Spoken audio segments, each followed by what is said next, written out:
नमस्कार, सुप्रभात. मी श्वेता. तुम्ही पाहताय न्यूज 18 लोकमत. बुलेटिनमध्ये तुमचं स्वागत. आपण 25 मिनिटं 50 बातम्या पाहणार आहोत. मात्र त्याआधी एक नजर टाकूयात महत्त्वाच्या बातम्यांवर. महत्त्वाच्या बातम्या. प्रायोजक अमृत नोनी पेन रिलीफ स्प्रे. राज्यातल्या भूकंपानंतर जितेंद्र आव्हाड ऍक्शन मोडवर. जितेंद्र आव्हाडांनी घेतली राहुल नार्वेकरांची भेट. अधिकृत व्हीपची नोटीस केली पोच.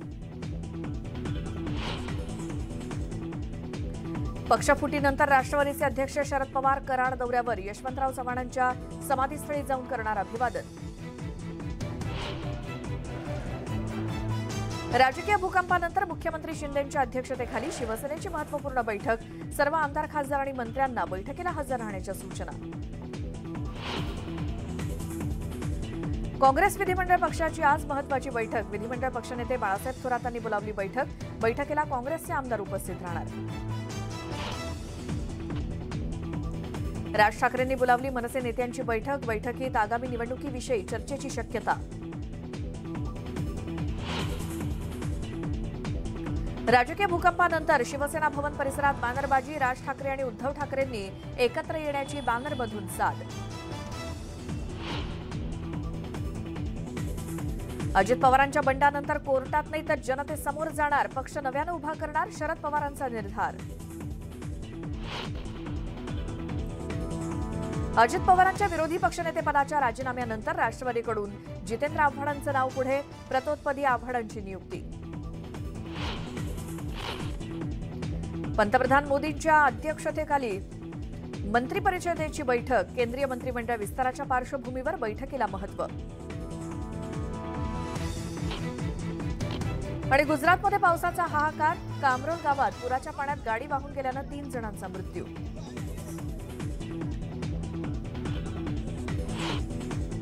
आणि आता पाहूयात 25 मिनिटं 50 बातम्या. काँग्रेस विधिमंडळ पक्षाची आज महत्त्वाची बैठक होती. विधिमंडळ पक्षनेते बाळासाहेब थोरातांनी ही बैठक बोलावली आहे आणि या बैठकीला दोन्ही सभागृहातील आमदार उपस्थित राहणार आहेत. अजित पवारांवरती कारवाई करण्यासंदर्भात या बैठकीत चर्चा केली जाण्याची शक्यता आहे.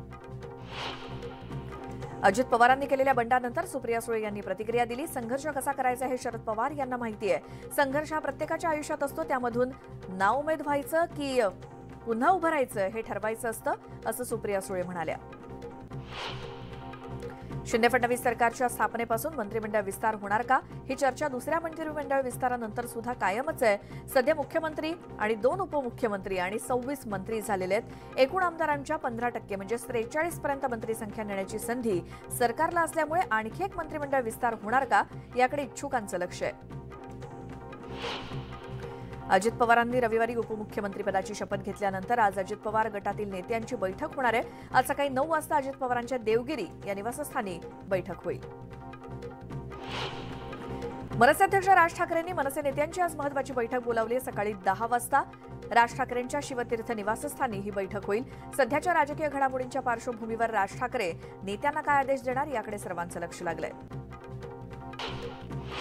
पुण्यामध्ये आम आदमी पार्टीनं अजित पवारांच्या शपथविधी विरोधात पोस्टर्स लावली आहेत आणि कालचा प्रकार म्हणजे मतदारांचा अपमान आहे अशा आशयाचे बॅनर्स लावण्यात आले. राष्ट्रवादीतला मोठा गट भाजप आणि शिंदे गटात सामील झाला आणि हा गट म्हणजे ईडी गट आहे. त्यांना रात्री चांगली झोप यावी म्हणून हा गट फोडण्यात आला, अशी टीका पृथ्वीराज चव्हाणांनी केली. काँग्रेसच्या नेत्यांवरती ईडीच्या धाडी पडतील का माहिती नाही, मात्र सत्तेसाठी कुणालाही पायदळीत उडवलं जाते अशी टीका त्यांनी केली.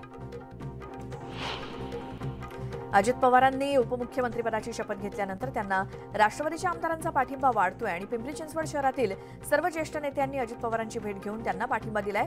आपण कायम अजित पवारांसोबत राहणार असल्याचं म्हणत पिंपरीचे आमदार अण्णा बनसोडे अजित पवारांच्या गोटात सामील झाले. त्यामुळे आता शरद पवार या नेत्यांवरती कारवाई करणार का, अशी चर्चा सध्या सुरू आहे.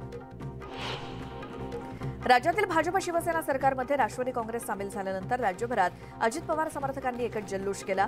राष्ट्रवादीच्या नेत्यांनी शपथ घेतल्यानंतर वाशिम शहरातील शिवाजी महाराज चौकात भाजप आणि राष्ट्रवादी काँग्रेसच्या कार्यकर्त्यांनी फटाके फोडून आनंद व्यक्त केला. तर यावेळी कार्यकर्त्यांनी एकमेकांना पेढे भरवून आनंदोत्सव साजरा केला. मुख्यमंत्री एकनाथ शिंदे आज ठाण्यात जाणार आहेत. गुरुपौर्णिमेनिमित्तानं ते आनंद दिघे यांच्या समाधीस्थळी आणि आनंदमठ इथे जाऊन अभिवादन करतील. गुरुपौर्णिमेनिमित्तानं शिवसेनेकडून शुभेच्छा देण्यात आल्या आहेत. गुरु म्हणजे तत्व, गुरु म्हणजे सत्व, गुरु असे अस्तित्व शिवसैनिकांचे, अशा आशयाचे ट्विट शिवसेनेकडून करण्यात आले आणि या पोस्टरवरती बाळासाहेब ठाकरे आणि आनंद दिघे यांचा फोटो आहे. देशभरात टोमॅटोच्या दरात मोठी वाढ झाली आहे. भंडाऱ्यात टोमॅटोनं पेट्रोलच्या दराला सुद्धा मागे टाकलंय. टोमॅटोचे दर 140 रुपये किलोवरती पोहोचले असून सर्वसामान्यांच्या खिशाला फटका बसतोय. सिंधुदुर्गात चढणीचे मासे पकडण्यासाठी मोठ्या प्रमाणात नदी, ओढे आणि शेतजमिनीच्या ठिकाणी गर्दी होतीये. मिळेल त्या साहित्यानं मासे पकडण्यासाठी सगळे व्यस्त आहेत. तर मासे आणि खेकडे बाजारात सुद्धा दाखल झालेत आणि खरेदीसाठी नागरिकांची तोबागर्दी होतीये. गोंदिया जिल्ह्यातील मुंडीकोटा इथे 16 वर्षीय मुलानं आईच्या प्रियकराची काठीनं मारून हत्या केली. आई आणि प्रियकराच्या अनैतिक संबंधाला कंटाळून त्यानं हे कृत्य केल्याची कबुली दिली आहे. तर मुलाविरुद्ध पोलीस ठाण्यात गुन्हा दाखल झालाय. शिर्डीमध्ये गुरुपौर्णिमेला एका महिला साई भक्तानं बाबांना वेगळंच दान दिलंय. साईबाबांच्या वस्त्रावरती स्वतःच्या हातानं विष्णू सहस्त्रनामावली 1008 लिहून त्यांनी ते वस्त्र बाबांना अर्पण केलंय. 2 दिवस आणि रात्र जागवत आपल्या गुरुसाठी त्यांनी हे विशेष वस्त्र तयार केलंय.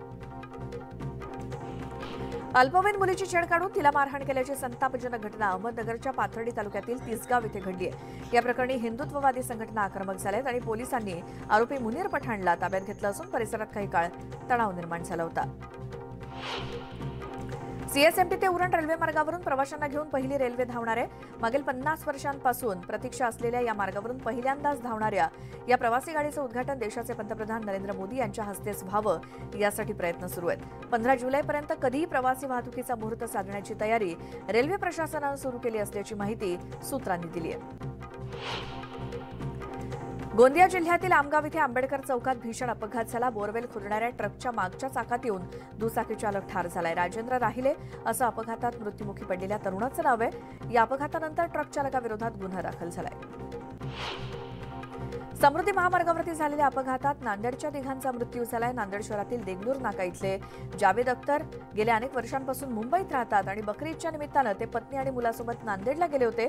ईदनंतर रविवारी ते कुटुंबासह कारनं निघाले. मात्र मुंबईकडे जाताना कोपरगाव इथे त्यांच्या गाडीचा टायर फुटून गाडी दुभाजकावरती आदळली आणि यात तिघांचाही मृत्यू झालाय.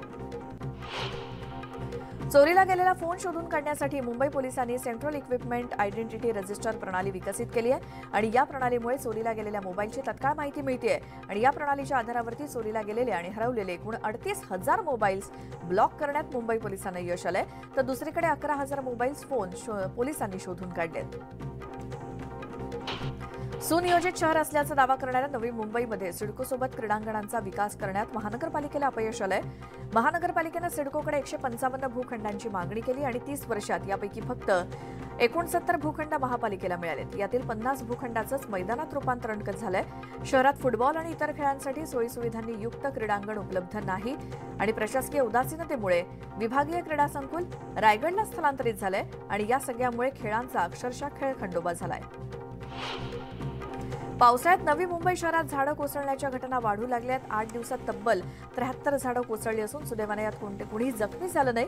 त्यामुळे पावसाळ्याच्या काळात नागरिकांनी योग्य काळजी घ्यावी असं आवाहन प्रशासनानं केलंय.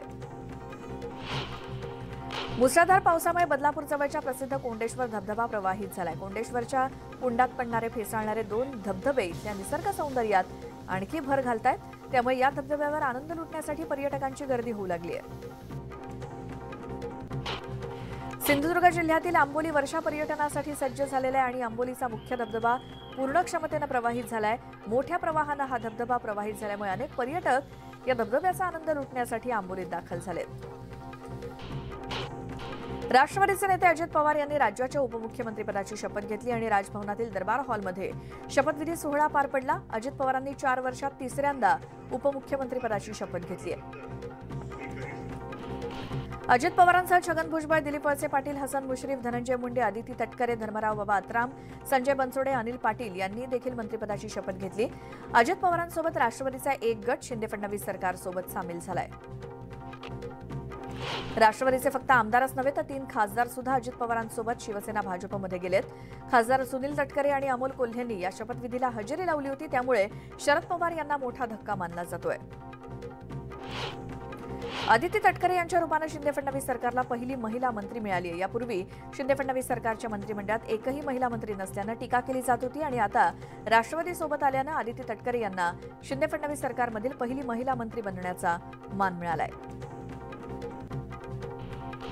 इथे एक छोटासा ब्रेक घेऊन लगेच परत येऊयात। पाहत राहा न्यूज 18 लोकमत।